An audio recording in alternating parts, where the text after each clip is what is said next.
Aing ngodar tak cenah meureun di Karangkamelian.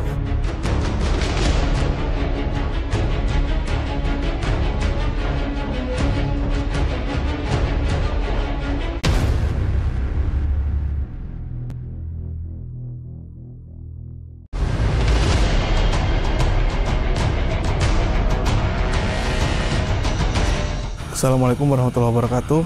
Berjumpa lagi dengan saya masih di channel yang sama. Inilah Tasik.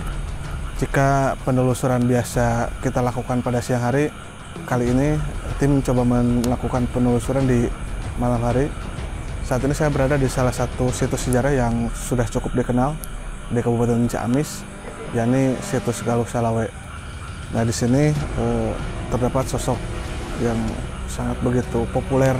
Ini situs Galuh Salawe ini konon berdasarkan literasi yang saya baca, kaitannya erat dengan Negara Tengah atau yang dulunya adalah Garut Tengah yang sekarang berada di wilayah Kecamatan Cideng.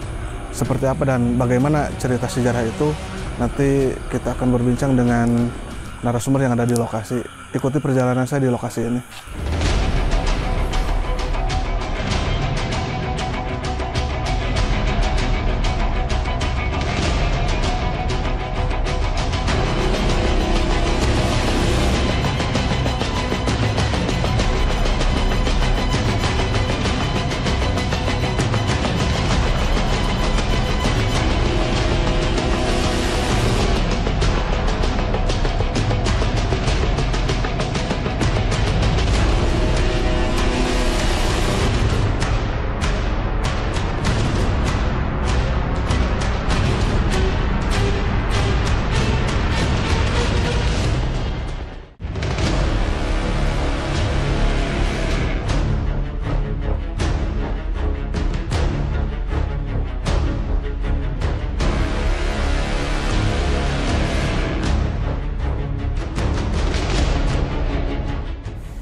Inilah Galuh Salawe. Situs Galuh Salawe itu atau suatu keraton asal secara sejarah ya.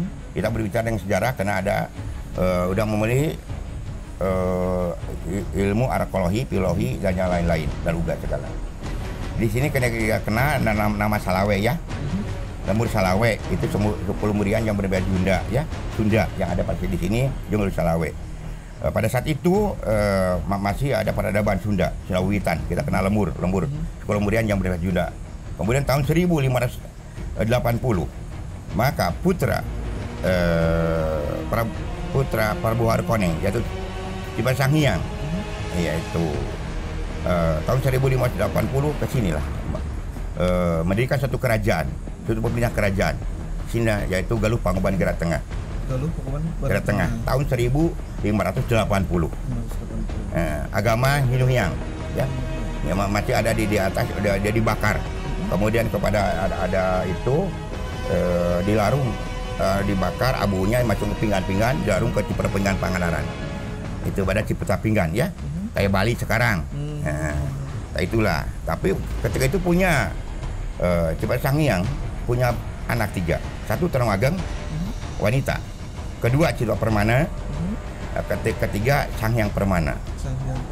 Ketika terjadi di Mataram Sultan Agung gejolak perubahan karena di Hindu Hyang di situ ada Islam, maka Dipa Sanghyang memanggil anaknya Tarung Ageng, Cilok Permana, kemudian Sanghyang Permana untuk menambah pengalaman, ilmu dan mempertahankan kerajaan ini dan juga rakyat dan agamanya.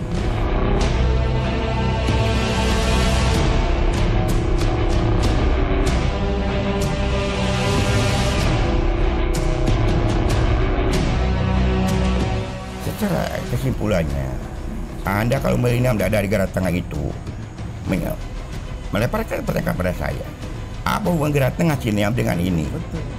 Saya bicara Ujang Ngoko adalah Raja Muda mengganti ayahnya tahun 1816 sampai 25. Ya itu dia diangkat sebagai senopati oleh Sultan Agung.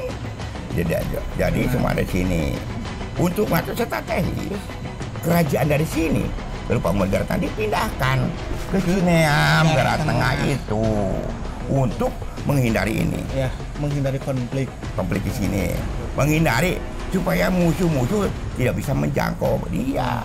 Cuma dipindahkan sampai itu, nggak bisa terbunuh. Walaupun ada versi itu. Ya. Jadi supaya politik Belanda ada the PDN Infra memecahkan dan menguasai. Aing nggak bisa cek dipanaikan teh. Aing ngodar tak cenah di Karang Kamelian. Aing ngodar di dia. Aing ngodar tapi kan aya keraton di Batu. Di naon di Batu Ampan Batu. Sok salira. Jadi pada dasarnya, jadi tidak pada konteks Dewa Patimon dan seperti apa gitu. Jadi pada prinsipnya adalah posisi Galuh Salawe ini adalah kental erat kaitannya dengan Garat Tengah Ya, dengan keterkaitan posisi sejarahna para kolohi. Nah, dari sini dia kan. Raden Adipati Panaikan beliau pindah ke Garat Tengah seperti itu ya. Iya itu. Guna mengamankan untuk menghindari konflik yang terjadi. Bukan menghindari konflik, adalah supaya menghindari kejaran musuh. Kejaran musuh seperti itu. Dekat lagi dengan itu pusatnya, Ya. yaitu Joglo, Panji Wulung, Panji Domas itu sekarang itu kan Ya. Cimande. Iya untuk mengkoordinir.